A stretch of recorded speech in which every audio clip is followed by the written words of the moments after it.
हम लोग आज पढ़ेंगे भगवद गीता से अध्याय 2 श्लोक क्रमांक 39 बोलेंगे 39। एषा ते विहिता सांख्ये बुद्धिर्योगे त्विमां शृणु बुद्ध्या युक्तो यया पार्थ कर्मबंधं प्रहास्यसि। अर्थ बहुत स्पष्ट है। एषा ते विहिता सांख्ये, ते अर्थात आपके लिए मैंने सांख्य योग का वर्णन किया अभी तक। अब आप मुझसे बुद्धि योग के बारे में सुनिएगा। और इस बुद्धि से युक्त होकर के जब व्यक्ति कर्म करता है तो वह कर्म बंधन को प्रहास्यसी अर्थात नष्ट कर देता है। स्पष्ट अर्थ है। इस संबंध में कल हम लोग श्रील विश्वनाथ चक्रवर्ती ठाकुर जी की टीका को भी देखेंगे और आप लोगों को बुद्धि लगाकर दोनों टीकाओं का सामंजस्य स्वीकार करने के लिए सक्षम होना पड़ेगा। थोड़ा थोड़ा अलग बोलेंगे वो, उसको हम रहस्य उद्घाटन कल करेंगे। लेकिन एक छोटी सी बात यह है कि बुद्धि योग भक्ति योग भी होता है और निष्काम कर्म योग भी होता है, दोनों ही होता है। अब प्रभुपाद जी उसको मिला करके अपने टीका में चर्चा करेंगे 2.40 में। तो खैर यहाँ पे बलदेव विद्याभूषण जी इसको निष्काम कर्म योग ले रहे हैं और विश्वनाथ चक्रवर्ती ठाकुर जी इसको भक्ति योग लेंगे। तो इसलिए अब हम लोग वो दोनों ही लेंगे, लेकिन उसको वो प्राथमिकता भक्ति को देंगे, भक्ति योग को, स्वरूप सिद्ध भक्ति शुद्ध भक्ति को। तो अभी हम लोग इस श्लोक की चर्चा को बढ़ाएंगे आगे। नेक्स्ट अनुवाद। यहां भगवान ने वैश्लेषिक अध्ययन, वैश्लेषिक का अर्थ समझते हैं एनालिसिस के द्वारा, आत्मा ये नहीं है, आत्मा ये नहीं है, आत्मा ये नहीं है, इस प्रकार से भगवान ने विश्लेषण करके समझाया था। सांख्य द्वारा इस ज्ञान का वर्णन किया, अर्थात आत्मज्ञान का। अब निष्काम भाव से कर्म करना बता रहा हूं, उसे सुनो। अब इससे पहले कि हम लोग आगे जाएंगे, मेरा एक प्रश्न है जिसका उत्तर हमने कल आपको समझाया था कि आत्मज्ञान देने के बाद निष्काम कर्म करने की आवश्यकता क्यों है, या निष्काम कर्म योग के बारे में बताने की क्या आवश्यकता है। आत्मज्ञान तो दे दिया, तो निष्काम कर्म योग के बारे में क्यों बता रहे हैं भगवान? क्योंकि जब निष्काम भाव से भक्ति करेगा तो अपने आप उसको आत्म साक्षात्कार हो जाएगा। ये बिल्कुल सही है। एक और पॉइंट इसमें आप थोड़ा सा मिस कर रहे हैं। बिल्कुल सही बात है, एक और पॉइंट है जो आपको बताना पड़ेगा। यस बोलिए, आपके पास में क्यों बता रहे हैं ये समझना चाहिए ना। भगवान क्यों बोल रहे हैं? आत्मज्ञान तो दे दिया, बता दिए ना कि आप आत्मा है, तो अब ये सब निष्काम कर्म की क्या जरूरत है? यस, निष्काम कर्म हम करते हैं तो हमें बंधन नहीं लगता, बाकी कर्मों में तो हमें बंधन लगता है। ये भी बिल्कुल सही बात है। एक मिसिंग लिंक है जो आप बताइए। आत्मज्ञान हो गया, आपको बता दिया आप आत्मा है, बस खत्म। तो निष्काम कर्म मतलब कृष्ण के लिए कर्म, मतलब ये तो बिल्कुल सही है, इसमें कुछ गलती नहीं है। यस,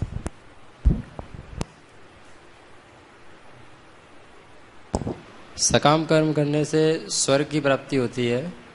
तो फिर हाँ, आप सही बोल रहे हैं, आप सही बोल रहे हैं। लेकिन जो पॉइंट है वो जो भगवान ने बोला था उस चीज को हमने टीका में भी पढ़ा था। देखिए बहुत सिंपल है, देखिए बहुत सिंपल ये है। यानी आप लोग कहीं भी कोई गलत नहीं बोल रहा है, प्रभु जी भी सबने सही बोल रहे हैं। लेकिन जो पॉइंट है वो है ये है कि आत्मज्ञान देने के बाद भी आत्मज्ञान हो नहीं जाता है। अगर बोल दिया जाए कि हम आत्मा हैं तो उसका अर्थ ये नहीं कि हमें आत्मज्ञान हो गया है। तो आत्मज्ञान होगा कैसे? हृदय, बहुत सुंदर आपने पढ़ा था कि हृदय शुद्ध ना होने के कारण आत्मज्ञान ठहर नहीं पाता है। उसको पास्ता भी है डिस्ट्रॉय कर देता है। जब पास्ता आता है तो आदमी भूल जाता है कि वह आत्मा है, भूल जाता है ना। तो हमने कहा था कि सिंपल सी बात कही थी, आत्मज्ञान केवल सुनने से नहीं होता है, उसके कैसे उसका हृदय शुद्धिकरण होगा। तो एक व्यक्ति जो क्षत्रिय है, जो समान समाज में रह रहा है, वह कैसे उस आत्मज्ञान को प्राप्त करेगा, यह विधि बताने के लिए भगवान निष्काम कर्म की व्याख्या कर रहे हैं। समझ में आया आप लोगों को? कौन बताएगा जो समझ में आया? ओके, ललित मोहन प्रभु बताएंगे। जैसे आत्मज्ञान भगवान ने बताया लेकिन आत्मज्ञान प्राप्त करने की योग्यता को बता रहे हैं अभी। Very nice. यानी कि एक सामान्य व्यक्ति जो दैहिक चेतना में है वह कैसे अपनी स्थिति से प्रगति करते हुए आत्मज्ञान में स्थित हो जाए। एक तो होता है आत्मज्ञान आपने सुन लिया और दूसरा है उसमें स्थित होना, तो उसको भगवान यहाँ पे बता रहे हैं। और इसीलिए फिर आगे जाकर बोलेंगे स्थित प्रज्ञ का क्या लक्षण है। जो इस तरह से कर्मयोग करते हुए फिर इवेंचुअली भक्ति योग करते हुए शुद्ध हो गया, उसका वर्णन करेंगे, वो फल का वर्णन करेंगे, साध्य अवस्था का वर्णन करेंगे। ठीक है, ओके। अब निष्काम भाव से कर्म करना बता रहा हूं, उसे सुनो। हे प्रतापपुत्र, तुम यदि इस ज्ञान से कर्म करोगे तो तुम कर्मों के बंधन से अपने को मुक्त कर सकते हो। एक इंटरेस्टिंग चीज है जो आपने यहां देखें तो कर्म करने से कर्म बंधन लग रहा है और भगवान कह रहे हैं कर्म करने से कर्म बंधन से मुक्त हो जाओगे। तो आप देखेंगे शब्द इसमें इंपॉर्टेंट है ज्ञान। ज्ञान से युक्त होकर के जब व्यक्ति कर्म करता है तब उसे कर्म बंधन नहीं लगता है। बहुत सिंपल सा उदाहरण है। आप लोगों को होम्योपैथी का सिद्धांत पता है, बड़ा इंटरेस्टिंग सिद्धांत है। वो कहते हैं कि जो बीमारी, जिस कारण से बीमारी होती है, जिस विष से बीमारी होती है, उसी विष की एकदम अल्प मात्रा देने से वो बीमारी ठीक हो जाती है। तो बेसिकली होम्योपैथी में हम लोग बीमारी ही खाते हैं, लेकिन इतनी अल्प मात्रा में कि वही उसकी काट बन जाती है। ये क्योंकि टेक्नोलॉजी। हाँ, सांप के विष को अगर ठीक से किया जाए तो सांप का विष सांप के विष को काट देता है। तो कर्म करने की जो प्रवृत्ति है, यदि वह आत्मा को लक्षित है, भगवान को समर्पित है, तो फिर वह कर्म बंधन को काट देती है। तो ज्ञान से युक्त होकर कर्म करने के बारे में भगवान बता रहे हैं, इसलिए बोल रहे हैं बुद्धि योग, बुद्धि लगा करके कर्म करना चाहिए। समझ में आ रहा है? ठीक है। एक उदाहरण और देना चाहता हूं, इसको श्रीमद् भागवत में बताया गया है, ब्रह्म कर्मणि भावितम। जैसे आप सब जानते हो उस उदाहरण को कि दूध बहुत अधिक पीने से व्यक्ति पेट खराब हो जाता है व्यक्ति का, लेकिन दूध से बना हुआ दही खाने से पेट ठीक हो जाता है। तो उसी प्रकार से जब कर्म कृष्ण के लिए किए जाते हैं, कृष्ण को समर्पित होते हैं, तो वह कर्म बंधन को काटने का कारण बन जाते हैं। हम भक्त लोग उसको कई बार सुन चुके हैं, तो हमें कोई नई बात नहीं लगती होगी, लेकिन ये बहुत बड़ा रहस्य है, बहुत बड़ा रहस्य है कि कृष्ण को कर्म समर्पित करने से व्यक्ति कर्म बंधन से मुक्त हो जाता है। इसको कई बार गीता में हम चर्चा करेंगे। कुछ बोल रहे थे आप? Yes, comment with the question mark. Yes, question ये सांख्य जो यहाँ पे कहे, समझे भगवान ने क्या सांख्य होता है? सांख्य का मतलब काउंटिंग भी होता है। सांख्य का मतलब काउंटिंग, सांख्य मतलब संख्या, जैसे सम्यक ख्यायते, अभी आगे आएगा शायद। सम्यक अच्छे से ख्याता करना, ख्याता मतलब व्याख्या करना। तो भगवान ने बताया था किस प्रकार से आत्मा को जलाया नहीं जा सकता, काटा नहीं जा सकता, सुखाया नहीं जा सकता, आत्मा छोटी है, ऐसे करके आत्मा की चेतना के बारे में भगवान ने बताया था। तो इससे कुछ कुछ आत्मा का अंदाजा व्यक्ति को लगता है, इसे सांख्य कहते हैं। 24 तत्व, जैसे 24 तत्वों के बारे में 24 तत्वों का, यस, 24 तत्वों को भी सांख्य कहते हैं, लेकिन भगवान ने कहा इसमें संक्षेप में बताया मैंने। 24 तत्वों के बारे में उतना नहीं बताया था, थोड़ा थोड़ा हिंट भगवान 13वें अध्याय में करेंगे और 7वें अध्याय में करते हैं। ज्यादा डिटेल में जो है डिस्कशन भगवान कपिल देव करते हैं। तो इसलिए अभी हमने पढ़ा था बीच में कि मैं संक्षेप में कह रहा हूं, अगर आपको याद हो। भगवान कहते हैं मैंने तुम्हें सांख्य जो है संक्षेप में बताया, अब तुम मुझसे निष्काम कर्मयोग या बुद्धियों के बारे में सुनो। तो सांख्य बताया लेकिन डिटेल में नहीं बताया, थोड़ा सा बताया। ठीक है। गीता भूषण टीका, ज्ञान योग पर अपने निर्देशों का उपसंहार करने के बाद भगवान अब निष्काम कर्म योग के बारे में बोलना शुरू करते हैं, जो ज्ञान योग की प्राप्ति की प्रक्रिया है। तो ये स्पष्ट है, आत्मज्ञान के देने के बाद भगवान निष्काम कर्म बता रहे हैं, जिसके द्वारा व्यक्ति देहात्म बुद्धि से ऊपर उठ करके आत्मज्ञान में स्थित होता है। तो स्पष्ट है। सांख्य का अर्थ है, जो अभी आप पूछ रहे थे, जिसके द्वारा सत्य को पूरी तरह से समझाया गया है। सम्यक ख्यायते, क्या सत्य है? जैसे भगवान बोल रहे थे बार बार कि आत्मा के लिए शोक मत करो, आत्मा का नाश नहीं हो सकता, ये सत्य है कि नहीं? और शरीर हमेशा अवश्यम भावी इसका विनाश होगा, इसलिए शोक मत करो, ये भी एक सत्य है। तो इस प्रकार के सत्यों का निरूपण करना यह सांख्य का पद्धति है, जिसके द्वारा आत्मा का वास्तविक स्वरूप प्रस्तुत किया जाता है। तो सांख्य का अर्थ आपने क्या सीखा? जिसके द्वारा आत्मा के सत्य की व्याख्या की जाती है। सम्यक, सम्यक मतलब बढ़िया से, ख्यायते मतलब व्याख्या करना, समझाया जाता है। इस प्रकार यह उपनिषद के समतुल्य है। ये क्यों बोल रहे हैं? देखिए, वैदिक जो ज्ञान है उसमें प्रायः कर्मकांड है। प्रायः इसलिए आगे बातें आएंगी कि सारा कर्मकांड नहीं है। प्रायः कर्मकांड है, और कर्मकांड में ये बात बिल्कुल नहीं आती है कि आप आत्मा हो। अभी तो ये बात आएगी कि स्वर्ग जो है वह शाश्वत स्थान है, वहां अगर आप पुण्य करेंगे तो आप शुद्ध हो जाएंगे, और शुद्ध नहीं होंगे, सॉरी, पुण्य करके आप स्वर्ग की प्राप्ति करेंगे। और उपनिषदों में ये ज्ञान दिया जाता है, इसकी भी आप लोग टीका जैसे आप पढ़ेंगे तो आपके सामने आएंगी बातें, कुछ शब्द हैं, वाक्य हैं जिसमें बताया जाता है कि स्वर्ग जो है यह शाश्वत स्थान नहीं है। आप ट्रांजिशन समझ रहे? ट्रांजिशन मतलब परिवर्तन, ज्ञान का लेवल का परिवर्तन क्या है। कर्म कांड में बोल रहे हैं स्वर्ग चले जाओ, बहुत बढ़िया है, लेकिन उपनिषद में बताया जाता है कि नहीं, स्वर्ग प्राप्ति सही नहीं है, मुक्ति की प्राप्ति करना चाहिए। आत्मा इस प्रकार से शाश्वत है। आत्मज्ञान जो है उपनिषद में दिया गया है, तो इसलिए इस बात को बोला जा रहा है कि ये जो ज्ञान आत्मज्ञान भगवान ने दिया, ये उपनिषद ज्ञान के समान है। क्या कोई समझ पाए या बहुत मुश्किल है? ठीक है। सांख्य का अनुशीलन करने के लिए इस ज्ञान को एषा बुद्धि आपको दिया गया। श्लोक क्रमांक, सॉरी कहां गया, 12 से 30 में देखिए श्लोक शुरू कैसे हो रहा है।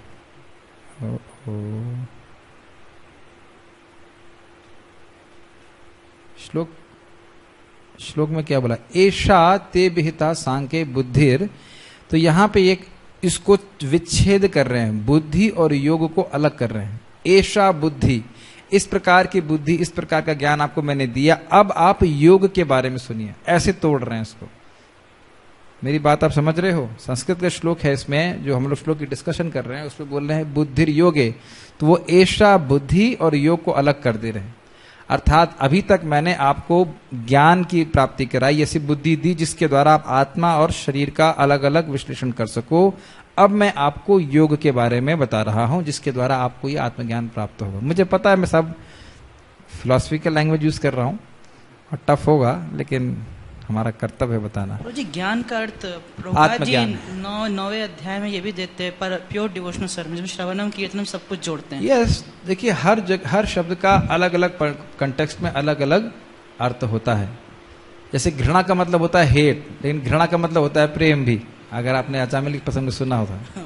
हाँ, तो अब एक ही अर्थ नहीं लेना चाहिए, अलग अलग जगह अलग अलग अर्थ है। यहाँ पे तो भगवान ने शुद्ध भक्ति के बारे में वर्णन नहीं किया अभी तक, केवल आत्मा के ज्ञान के बारे में वर्णन किया। तो यहाँ पे ज्ञान का अर्थ है आत्मा का ज्ञान, आत्मा का ज्ञान शरीर से भिन्न। यही तो चर्चा किया था ना अभी तक। तो बोल रहे हैं कि 12 श्लोक से लेकर न त्वे वाहम जातु नाशम, याद आ रहा है? ऐसा कोई समय नहीं था कि ये राजा नहीं थे, तुम नहीं थे और मैं नहीं था। ये श्लोक से लेकर के तस्मात् सर्वाणि भूतानि, 12 से 30 श्लोक में आत्मज्ञान के बारे में भगवान ने बताया। अब क्या कह रहे हैं देखिए, यदि आपके हृदय में अशुद्धियों के कारण वह ज्ञान उत्पन्न नहीं होता है, अर्थात आपका शोक नहीं जा रहा है, तो कर्म योग अर्थात योगे, बुद्धिर योगे में से बुद्धि को अलग, योगे को अलग कर दिया है। योग को निष्पादित करने के लिए आवश्यक ज्ञान के बारे में सुने जो अब कहा जाएगा और जिसमें आत्मज्ञान शामिल है। ये लाइन थोड़ा समझिए। जब व्यक्ति कर्मयोग करता है तो उसकी हृदय शुद्ध होता है। जब उसका हृदय शुद्ध होता है तो उससे वह धीरे धीरे आत्मज्ञान को अनुभव कर पाता है अपने हृदय में। तो यानी कि कर्म योग में ज्ञान अंदर बना हुआ है, अंदर उसके कर्मयोग में ज्ञान छुपा है। जैसे कोई व्यक्ति कर्म कांड करता है तो भी भले ही वह अपनी इच्छाओं की पूर्ति के लिए कर रहा है, लेकिन नियम ऐसे बनाए गए हैं कि अंततोगत्वा उसका हृदय शुद्ध हो। ये बात आपको पता है, समझ में आ रही है? कर्म कांड, ये मेरे ख्याल से भी समझ में नहीं आई बात। देखिए वेद जो है ये एक महान उदार मां की तरह है। कोई व्यक्ति चाहे कितनी भी गर्हित इच्छाओं से युक्त क्यों ना हो, वेद उसको इंग्लिश में कहेंगे अकोमोडेट करता है।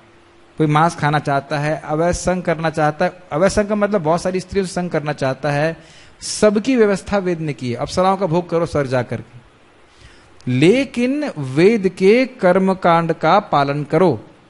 स्वर्ग में अवैध संग नहीं होता है, कुछ अवैध संग होता है लेकिन कोई पाप नहीं लगता।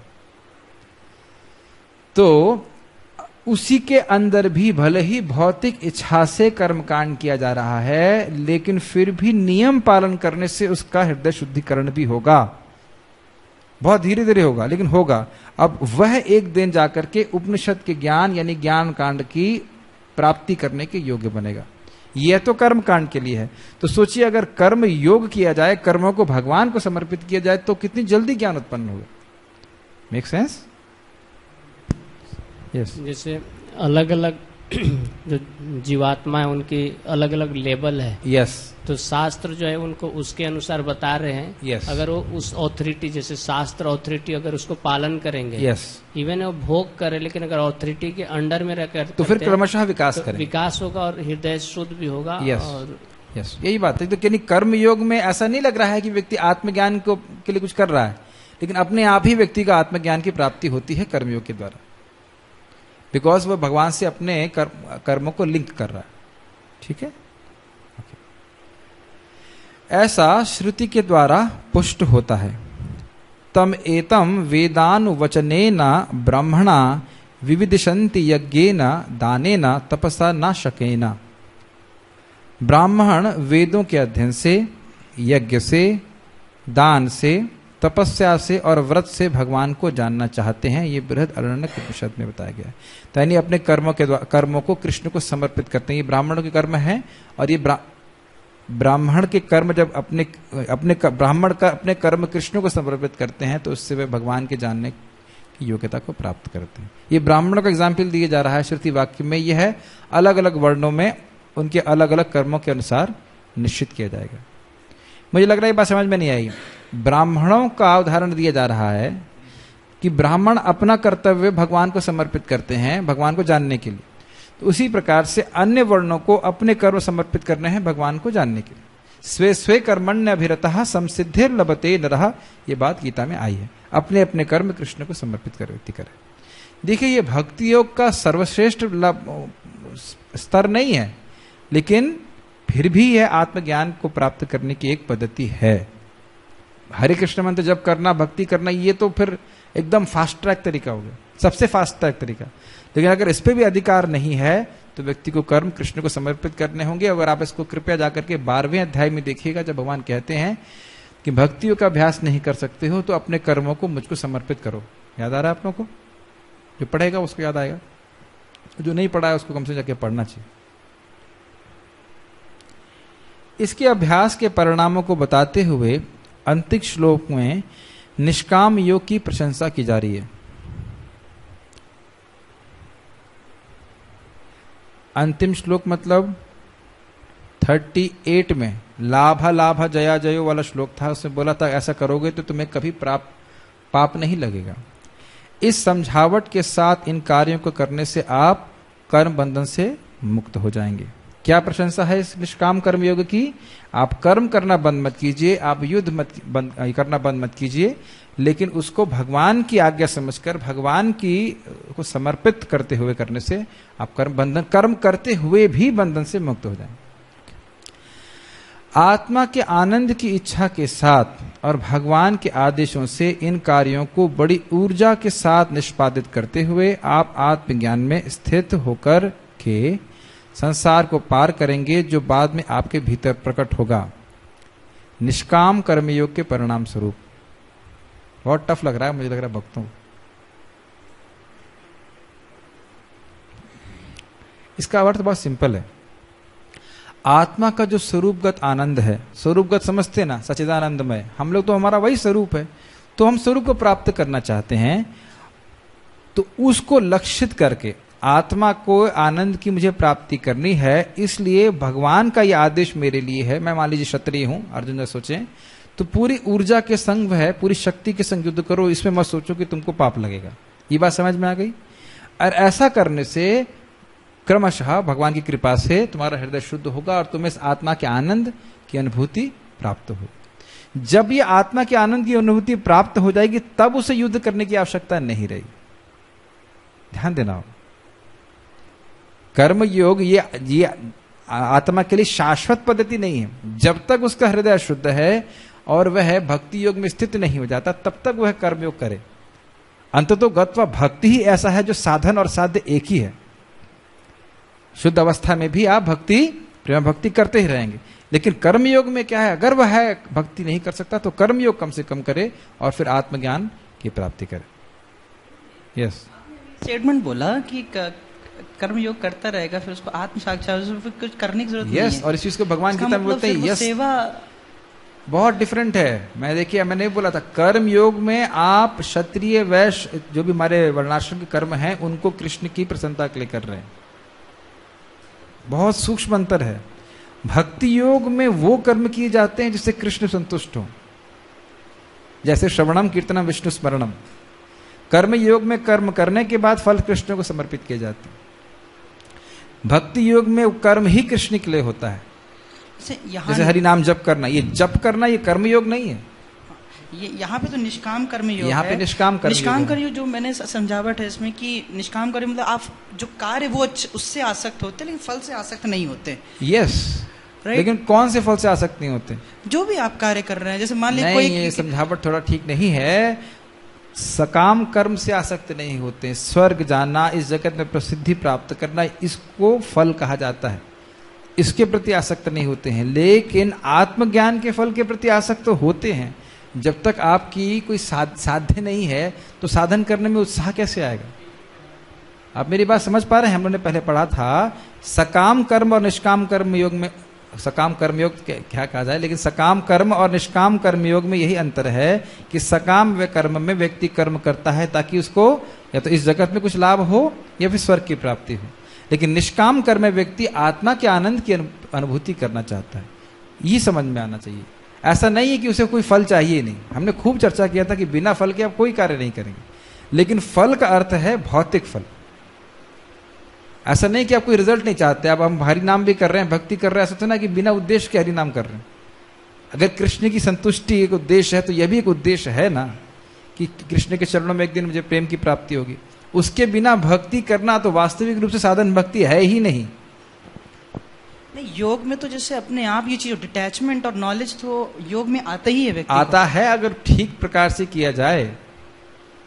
इसीलिए तो बोल रहे हैं यहाँ पे बुद्धि है, बुद्धि के द्वारा करो कि नहीं इस जगत के भोगों से मुझे सुख प्राप्त नहीं होगा, आत्मा के आनंद की प्राप्ति करो, तब जो है मैं संतुष्ट होऊंगा। हमने किसकी चर्चा करी थी कि इस जगत के सुखों का अनुभव भक्त को या व्यक्ति को होता है, फिर भी वह उनको त्यागता है ताकि वह उच्चतर भोग को प्राप्ति करे।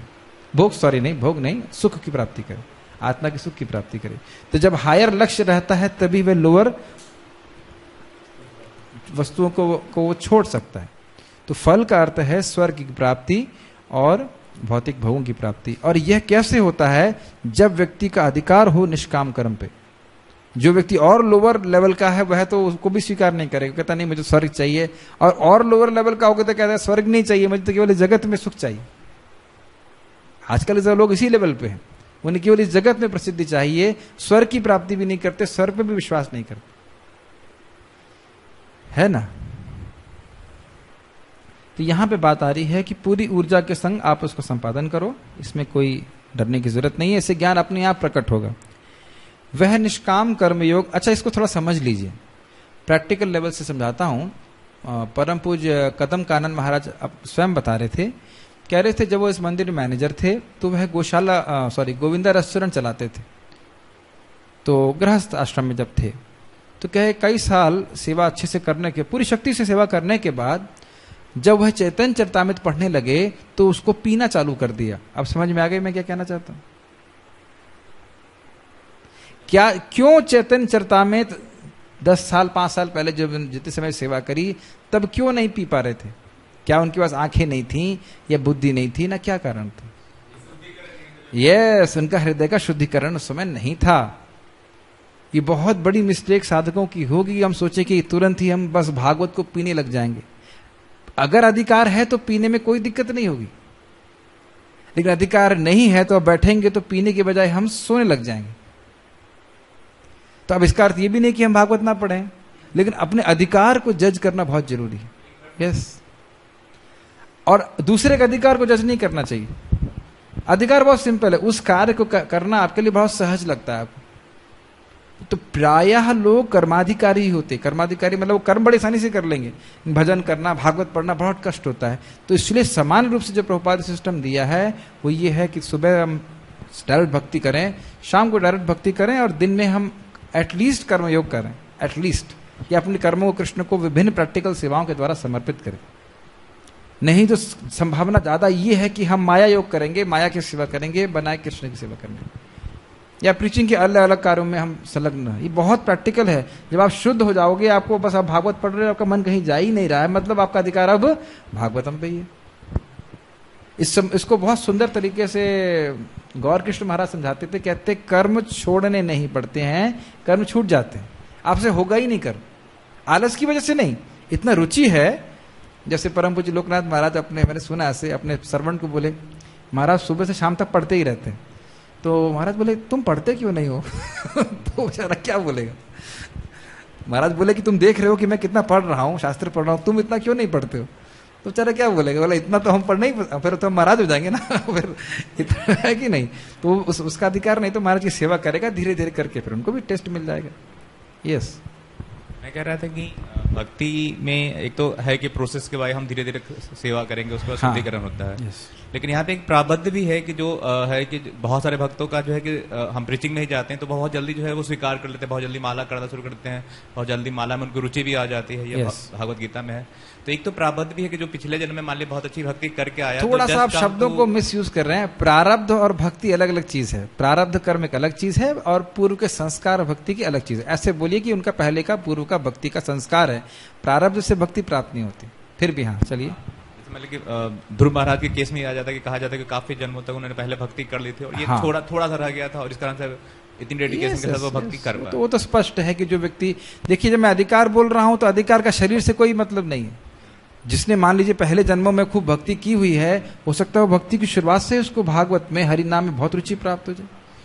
तो अधिकार का शरीर से कोई संबंध नहीं है। एक छोटी सी कथा इसमें ये है, एक बार अलबंदारू यमुनाचार्य जी जब छोटे बच्चे थे, वह एक बहुत बड़े दिग्विजय पंडित को हराने के लिए गए राजा की सभा में। तो कह रहे तुम तो बहुत छोटे हो, तुम मुझसे क्या बहस करोगे? तो बोले अगर ज्ञान का जो मतलब शरीर के अनुपात के अनुसार ज्ञान होता तो भैंस का शरीर तो आपसे बड़ा है। तो फिर उसके इसका मतलब ये तो नहीं कि भैंस का ज्ञान आपसे अधिक है। वो चुप हो गए, सब लोग हंसने लगे। तो खैर ये बात यह है कि जो अधिकार है जन्म जन्मांतर की भक्ति के कारण होता है। तो ये अधिकार अपने आप आपको समझ में आ जाएगा कि आप जब किताब लेके बैठे हैं तो क्या होता है। लेकिन फिर ध्यान दीजिएगा, इसका अर्थ ये नहीं है कि हाँ आपको बोलने किताब पढ़िएगा मत, ये नहीं। नियमित रूप से पढ़िए और सेवा भी करिए, इससे हृदय बहुत शुद्धिकरण होता है, बहुत कृपा मिलती है। फिर धीरे धीरे करके हम आगे बढ़ पाते हैं, अपने आप भगवान की कृपा प्राप्त होती है। यस, ठीक है। आप देखेंगे अकस्मात रूप से अपने जीवन में देखिए, आप हरिनाम करते रहिए, बढ़िया से शास्त्र पढ़ते रहिए, सेवा करते रहिए। जो शास्त्र आपको बिल्कुल समझ में नहीं आता था, वह आश्चर्यजनक रूप से न सिर्फ समझ में आएगा, आपको बहुत अच्छा लगेगा, आपको बहुत इंस्पायर करेगा। मैं अपने अनुभव से बता रहा हूं, एकदम ये अनुभव से मालूम चल रहा है। तो हर सेवा जो आप कर रहे हैं वह सब भगवान का आशीर्वाद प्राप्त होता है, ठीक है। वह निष्काम कर्मयोग आत्मा और भगवान की ओर निर्देशित होने से मुक्ति प्रदान करने की शक्ति प्राप्त करता है। स्पष्ट है, तो भगवान की ओर समर्पित है, इसलिए वह मुक्त करता है जीव को। यानी कि जैसे आप किताब बेच रहे हैं, खैर ये तो भक्ति ही है, या गोविंद रेस्टोरेंट को चला रहे हैं, जैसे महाराज का एग्जाम्पल है, या और कोई कार्य कर रहा है, क्योंकि भगवान की प्रसन्नता के लिए है, इसलिए यह मुक्त ही करता है। एक और उदाहरण आपको दूंगा। गुणार्णवा प्रभु इस मंदिर के कंस्ट्रक्शन में सीमेंट के बोरे गिन रहे थे, तो उनके मन में आया कि अरे भाई सब भक्त लोग तो हरे कृष्ण कर रहे हैं, मैं सीमेंट के बोरे गिन रहा हूं, ये क्या है? तो प्रभुपाद जी से पूछा, तो प्रभुपाद जी कहते हैं ये शुद्ध भक्ति है। तो आप देख सकते हैं कि भले ही वह सीमेंट के बोरे गिन रहे हैं, लेकिन गुरु की प्रसन्नता के लिए, गुरु के कार्य के लिए कर रहे हैं, तो वह शुद्ध भक्ति ही है, और इससे वह उनकी प्रगति होती। Make sense to you? परम पूज्य जयप्रताप महाराज ने तो सीमेंट के बोरे तक उठाए हैं मंदिर को बनाने के लिए। सोचिए, बोरे उठाए, हम में से कितने लोगों ने बोरे उठाए? बोरे गिने भी नहीं होंगे, उठाने की तो बात छोड़ दीजिए। वो भी साइकिल पे लाद लेकर के जाते थे। तो गौर गोविंद महाराज का मुझे पता नहीं, लेकिन उस प्रकार से हम देख रहे हैं कि बहुत सेवा किया। तो सेवा का बहुत महत्व है भगवान की भक्ति में, बहुत महत्व। काम का महत्व नहीं है, काम करना और सेवा करना बहुत अंतर होता है। मैं उस पर ज्यादा व्याख्या नहीं करना चाहता, लेकिन सेवा मतलब भगवत लक्षित, भगवान को संतुष्ट करने के लिए। काम होता है निपट गया, this job done, job done, job work नहीं कर रहे हम लोग यहाँ पे। गीता में बताया गया है कि सकाम कर्म जानवरों, पुत्रों या राज्य को प्राप्त कराता है, जबकि निष्काम कर्म ज्ञान की प्राप्ति कराता है। आपके उत्तर हो गया प्रश्न का, उम्मीद है। सकाम कर्म का लक्ष्य क्या है? हॉर्स पावर, मतलब कुछ आजकल के जमाने में कार वार प्राप्ति हो जाए, घर बंगला मिल जाए, बैंक बैलेंस हो जाए, ये सब सकाम कर्म है, स्वर्ग प्राप्ति कर। और निष्काम कर्म का उद्देश्य है कि हम शुद्ध ज्ञान प्राप्त करें। तात्पर्य को पढ़िए अनुपम कृष्ण प्रभु।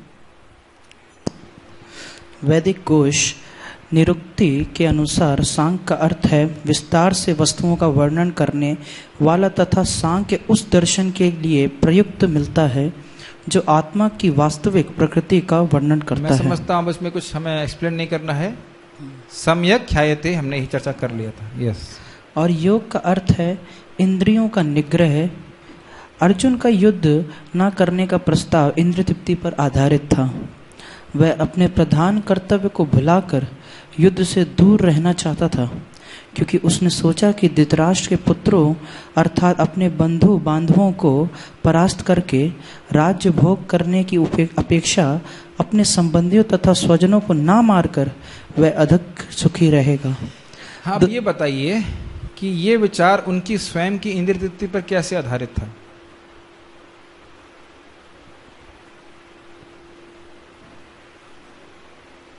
यस, माइक आपके पास में, कोई बोलेगा? ये लाइन समझ, हम पढ़ लेते हैं फिर हाँ चले पढ़ो, आगे पढ़ते हैं, नेक्स्ट क्या मतलब है इसका? यस, क्योंकि इसमें जो है कि वो अपने बैराग के गुण को दिखाना चाहते कि मैं डिटैच हूँ ना। नो, वो कर रहे थे जो वो चाहते थे। स्पष्ट एक्सप्लेनेशन दीजिए। यस, ये लाइन का अर्थ क्या है? वो क्यों बोल रहे हैं कि वह अपनी इंद्रिय तृप्ति के लिए कार्य कर रहे थे? यस, उनका जो कर्तव्य था वो उसको कर नहीं रहे थे। और दूसरा ओके, क्या कर्तव्य था उनका? प्रधान कर्तव्य युद्ध करना। हाँ, युद्ध करना ही तो है ना। युद्ध करना, दैट्स अ पॉइंट। भगवान की संतुष्टि के लिए वह भगवान के पार्षद हैं, भगवान के भक्त हैं, भगवान इस युद्ध को चाहते हैं, उसको भुला करके वह ये सोच रहे हैं कि मैं किस में सुखी रहूंगा या दुखी रहूं। वो कह रहे हैं, वो सोच रहे थे, मैं रिवाइज करा रहा हूं, इस हमने फर्स्ट चैप्टर में डिस्कस किया था कि इनको मार दूंगा, मुझे राज्य प्राप्त हो जाएगा, तो भी मैं कैसे सुखी रहूंगा? तो मैं कैसे सुखी रहूंगा, ये है इंद्रिय तृप्ति की भावना। अब थोड़ा सा हम चलिए छोड़िए, बोल रहे हम लोग प्रसाद खाते समय कभी कभी घी ऊपर से डालते हैं। अब वह घी क्या ठाकुर जी को अर्पित होता है? तो ये क्या है? ये योग है कि ये इंद्रिय तृप्ति है?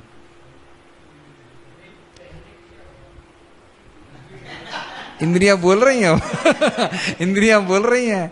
बहुत कठोर, आज ही मैंने शिक्षा को स्वीकार किया। वह घी अगर भगवान को अर्पित नहीं है, हमने सेपरेटली रखा है कि भाई थाल में घी कम है, ऊपर से डाल लो, तो ये अपराध है।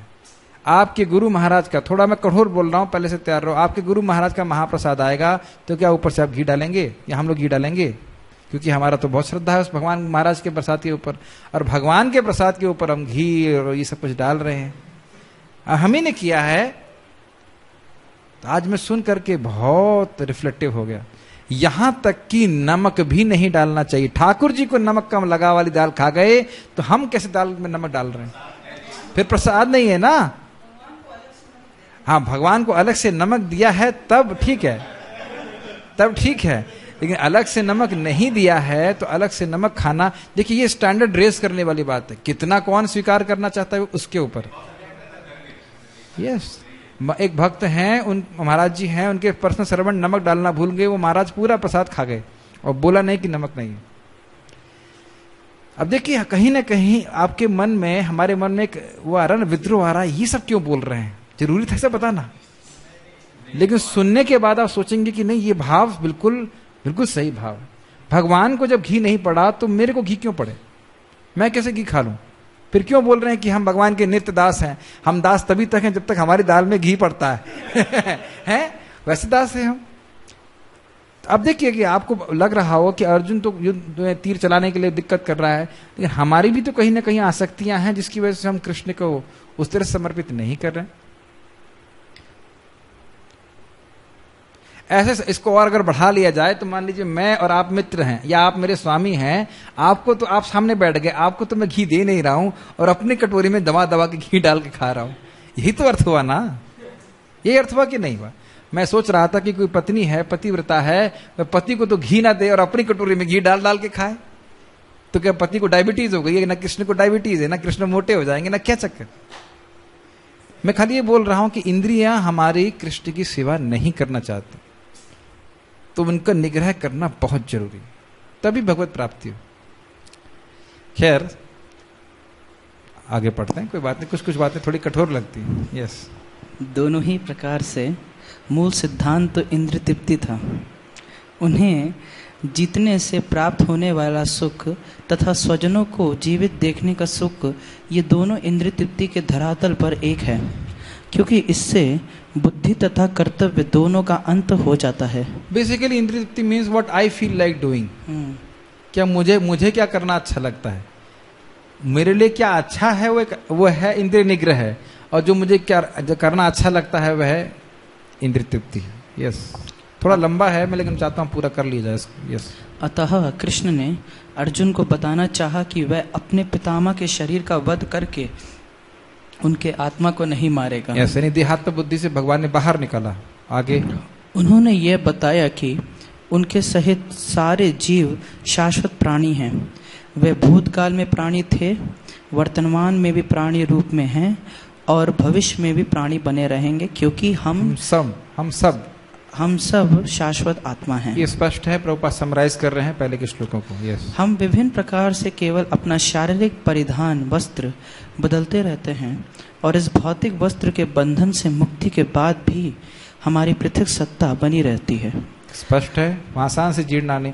तो अब देखेंगे प्रभुपाद जी अब क्या कर रहे हैं, 12 से 30 जो है उसको समराइज कर रहे हैं, टीका को फॉलो कर रहे हैं, थोड़ा एक्सपैंड कर दे। यस, भगवान कृष्ण द्वारा आत्मा तथा शरीर का अत्यंत विशद वैश्लेषिक मतलब एनालिसिस अध्ययन प्रस्तुत किया गया है और निरुक्ति कोश की शब्दावली में इस विशद अध्ययन को यहाँ सांख्य कहा गया है।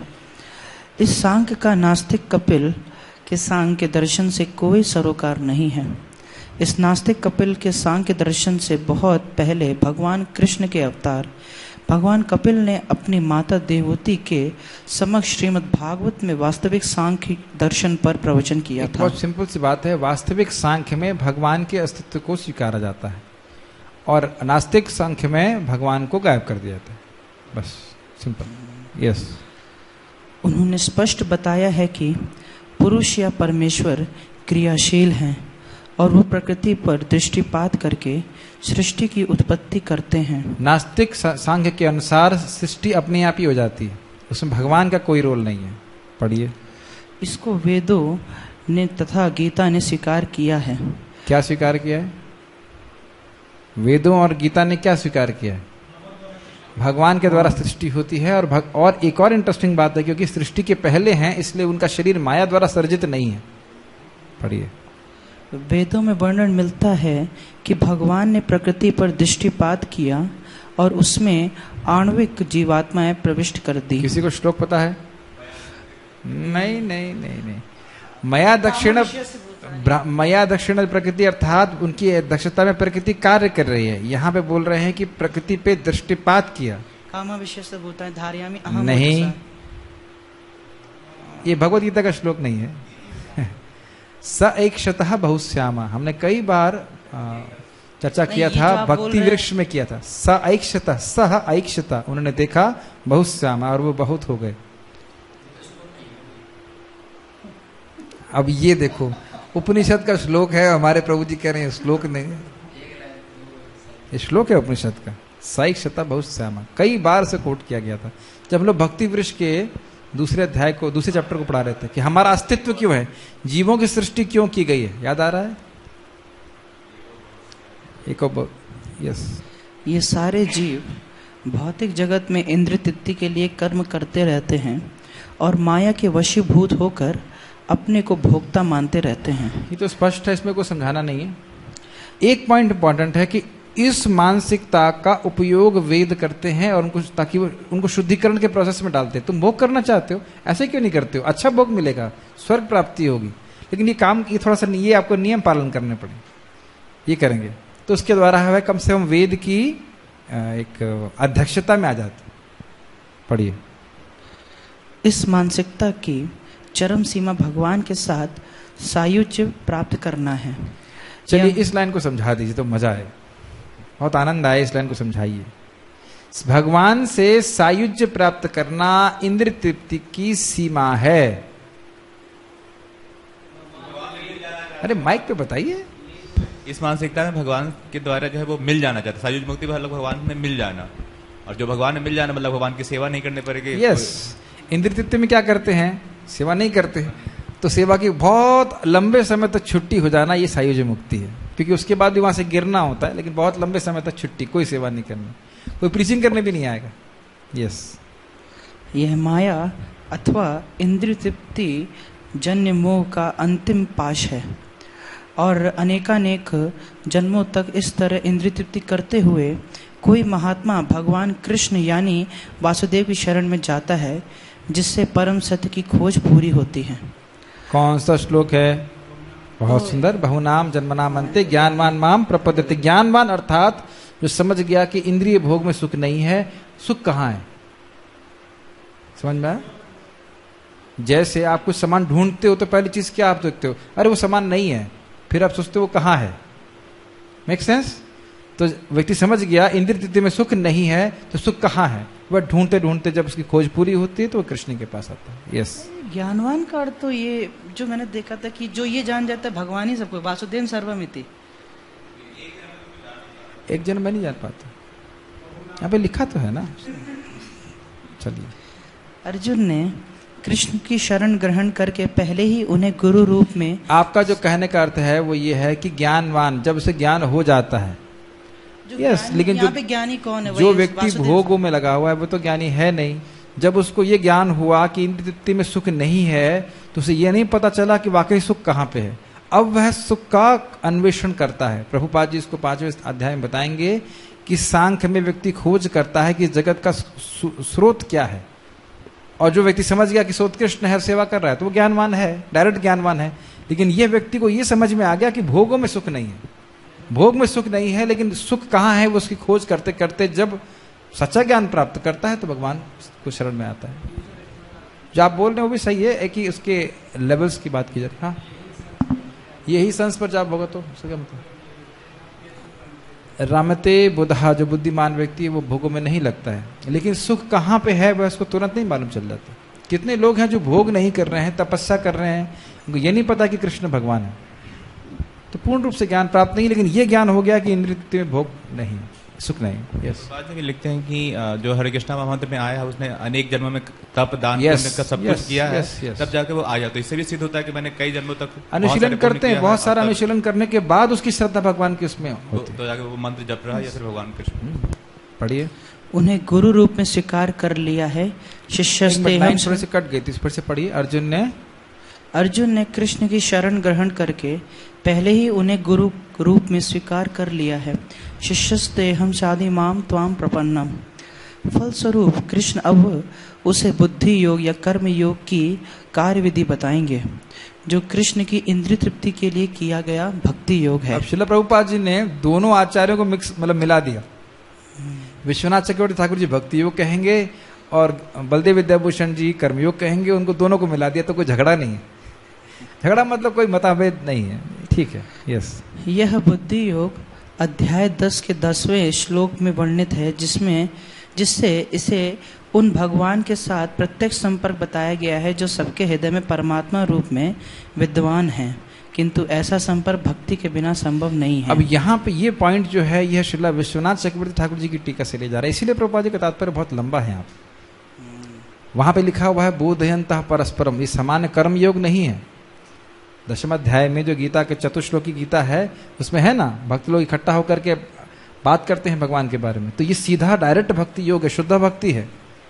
तो ये प्रपात वर्णन कर रहा है। तेषां सतत युक्ता ना। यस, उसके पहला वाला श्लोक क्या है? नहीं, इसमें हाँ, यहाँ उससे जो- पहले वाला श्लोक क्या है?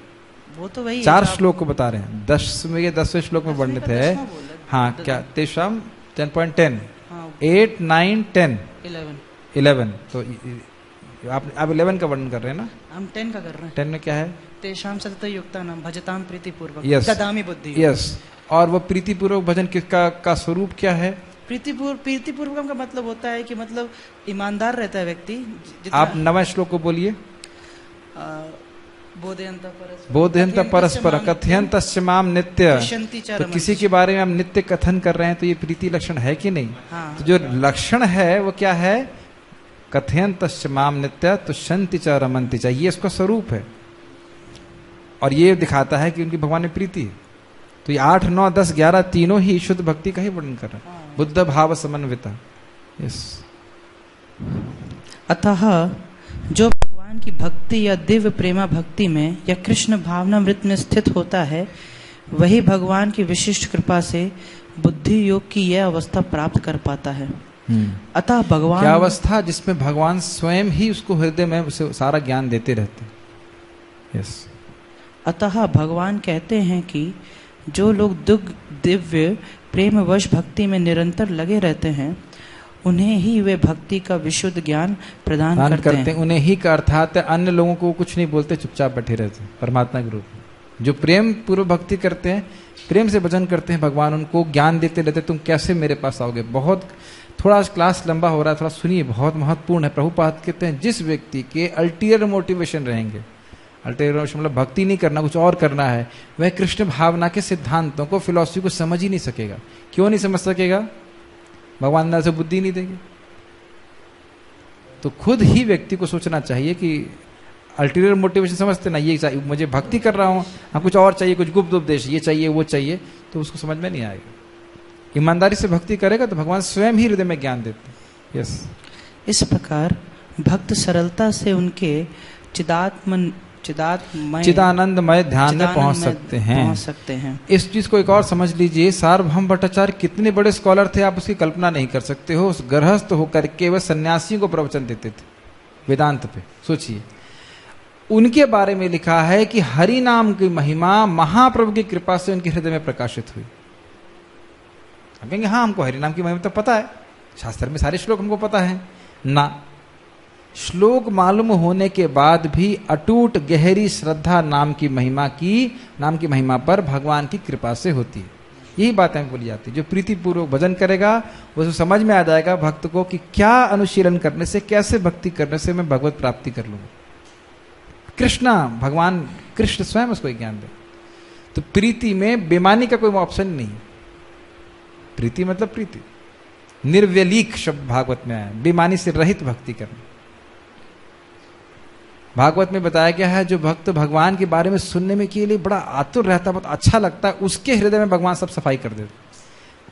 इसीलिए बहुत सारे लोग सुनते भी, हम देखते हैं उतना प्रगति नहीं करते, आग्रह नहीं है। Official hearing is not sufficient. हाँ भाई अब टाइम हो गया, अच्छा ठीक है, ब्रेकफास्ट से पहले 1 घंटा बिताना है, तो ऐसा that is not official hearing. पढ़ लीजिए, 4 पेज बाकी है। इस प्रकार इस श्लोक में वर्णित बुद्धि योग भगवान कृष्ण की भक्ति है। और यहाँ पर उल्लेखित सांख्य शब्द का नास्तिक कपिल द्वारा प्रतिपादित अनिश्चयवादी सांख्य योग में कुछ भी संबंध नहीं है। स्पष्ट है कि जो भगवान ने सांख्य बताया उसका कोई नास्तिकता से संबंध नहीं है। हाँ जी। अतः किसी को यह भ्रम नहीं होना चाहिए कि यहाँ पर उल्लेखित सांख्य योग का अनिश्चयवादी सांख्य से किसी प्रकार का संबंध ये है। सब क्लियर है, इनको समझाना नहीं है। ना ही उस समय उसके दर्शन का कोई प्रभाव था और ना कृष्ण ने ऐसी ईश्वर विहीन दार्शनिक कल्पना का उल्लेख करने की चिंता की। और स्वाभाविक है, ईश्वर ये तो बोलेगा नहीं कि ईश्वर नहीं है। ये सांख्य कौन बोल रहा है? कृष्ण भगवान ईश्वर बोल रहे हैं, तो वो क्यों बोलेंगे ईश्वर नहीं है? कहने का अर्थ है मैं बोल रहा हूं लेकिन मैं हूं नहीं। तो स्वाभाविक सी बात है, उस समय कपिल जी आए नहीं थे, ये नास्तिक कपिल नहीं थे। वास्तविक सांख्य दर्शन का वर्णन भगवान कपिल द्वारा श्रीमद् भागवत में हुआ है, किंतु वर्तमान प्रकरणों में उस सांख्य से भी कोई सरोकार नहीं है। हाँ, यानी प्रभुपाद जो भगवान यहाँ पे बात कर रहे हैं, बस स्पष्ट है उसमें वह उतना डिटेल में नहीं बता रहे हैं जितना कपिल देव ने बताया था। ये प्रभुपाद ने बता रहा है। यस, यहाँ सांख्य का अर्थ है शरीर तथा आत्मा का वैश्लेषिक अध्ययन। आपके प्रश्न का उत्तर हो गया। कौन से सांख्य का वर्णन हो रहा है? शरीर और आत्मा को अलग अलग देखने की का विज्ञान बताया जा रहा है। डिफरेंस, यस, उतना ही बताया जा रहा है। भगवान कृष्ण ने आत्मा का वैश्लेषिक वर्णन अर्जुन को बुद्धि योग या कर्म योग तक लाने के लिए किया। क्यों किया? आत्मा हो तो शरीर के भोगों से आप संतुष्ट नहीं हो सकते हो, इसलिए अच्छा, अभी तुमको आत्मा का सुख प्राप्त नहीं है तो तुम अब शरीर में रहते हुए शरीर की क्रियाओं को आत्मा की ओर लक्षित करने के लिए निष्काम कर्म योग करो, भक्ति योग करो। क्या आप इस बात को समझ पाए? तुम शरीर नहीं हो, आत्मा हो। हाँ, मुझे रियलाइजेशन नहीं है, रियलाइजेशन नहीं है तो ठीक है, कर्म योग करो। ठीक है। अतः भगवान कृष्ण का सांख्य तथा भागवत में भगवान कपिल द्वारा वर्णित सांख्य एक ही है, क्योंकि उद्देश्य है भक्ति। ये दोनों भक्ति योग हैं। अतः भगवान कृष्ण ने कहा कि केवल अल्पज्ञ ही सांख्य योग तथा भक्ति योग में भेदभाव मानते हैं। सांख्य योगो सांख्य योगा वो पृथक बाला न प्रवदंती न पंडिता। इसकी मैं व्याख्या भी नहीं करना चाहता, आगे आएगी, लेकिन इसका एसेंस ये है, सांख्य योग में व्यक्ति ढूंढता है कि भगवान कौन है, और भक्ति योग में सीधे वो भगवान की सेवा करता है। सांख्य योग में भगवान को ढूंढ करके फिर उनकी शरण में जाता है। तो जब पहले समझ लिया कृष्ण भगवान है, उनकी सेवा में चला गया, तो कोई अंतर नहीं है। ये बात बोल रहे हैं, एसेंस ये है, बाकी हम उसको वहां पे व्याख्या करेंगे। यस, निसंदेह अनीश्वरवादी सांख्य योग का भक्ति योग से कोई संबंध नहीं है। फिर भी बुद्धिहीन व्यक्तियों का दावा है कि भगवत गीता में अनीश्वरवादी सांख्य का ही वर्णन हुआ है। अतः मनुष्य को यह जान लेना चाहिए कि बुद्धि योग का अर्थ कृष्ण भावनामृत में पूर्ण आनंद तथा भक्ति के ज्ञान में कर्म करना है। जो व्यक्ति भगवान की तुष्टि के लिए कर्म करता है, चाहे वह कर्म कितना भी कठिन क्यों ना हो, वह बुद्धि योग के सिद्धांत के अनुसार कार्य करता है और दिव्य आनंद का अनुभव करता है। ऐसी दिव्य व्यस्तता के कारण उसे भगवत कृपा से स्वतः संपूर्ण दिव्य ज्ञान प्राप्त हो जाता है। इसको थोड़ा समझिए। भक्ति, प्रेमा भक्ति भी, इसका अर्थ ये नहीं है कि हम केवल जप ही करें। आप जप करें, आप भगवान के मंदिर का मार्जन कर सकते हैं, या और अन्य अन्य भगवान के लिए तुलसी उगा सकते हैं, कुकिंग कर सकते हैं, अन्य अन्य सेवाएं, जो कि आधारभूत लक्षण क्या है? प्रेम। भगवान से प्रेम है, इसलिए विभिन्न प्रकार की सेवाएं भक्त करता है, और उन सभी की एक के बाद एक सेवाओं को करने से वह पूरे दिन भगवान की सेवा में व्यस्त रहता है। और यह भक्त का स्वयं का, हम सब का स्वयं का दायित्व है कि अपने आप को व्यस्त रखें भगवान की सेवा में। फिर ही भगवान की कृपा हमें प्राप्त होगी, दिव्य ज्ञान हृदय में प्राप्त होगा। ये बात समझ में आ रही है? मेक श्योर कि हम लोग माया की सेवा नहीं करें नेक्स्ट मोमेंट। यस। और ज्ञान प्राप्त करने के लिए अतिरिक्त श्रम किए बिना ही उसकी पूर्ण मुक्ति हो जाती है। कृष्ण भावनामृत ये समझ में आ गया? उसके हृदय का जो अज्ञान है, उसको उसके अलग से प्रयास करने की जरूरत नहीं कि मैं आत्मा कैसे हूं, मेरा स्वरूप क्या है, भगवान स्वयं ही स्वयं प्रकट कर देंगे। पढ़िए। कृष्ण भावनामृत कर्म तथा फल प्राप्ति की इच्छा से किए गए कर्म में विशेषतया पारिवारिक या भौतिक सुख प्राप्त करने की इंद्रिय तृप्ति के लिए किए गए कर्म में प्रचुर अंतर होता है। अतः बुद्धि योग हमारे द्वारा संपन्न कार्य का दिव्य गुण है। एक लाइन, लास्ट लाइन को समझेंगे। बुद्धि योग के द्वारा अपनी स्थिति को भगवान से समझ करके जो हम कार्य करते हैं, तो उन कार्यों में दिव्यता होती है, और वह कार्य हमारे हृदय के अज्ञान को नष्ट करने में समर्थ होते हैं। ये सामान्य कार्य जो हम परिवार के लिए करते हैं, उनकी इंद्रिय तृप्ति के लिए करते हैं, उनमें ये गुण नहीं होता है। अभी तो उल्टा गुण होता है कि हमारा मोह और अज्ञान बढ़ जाता है। कई बार सुनेंगे अभी आप, ठीक है। श्रील प्रभुपाद की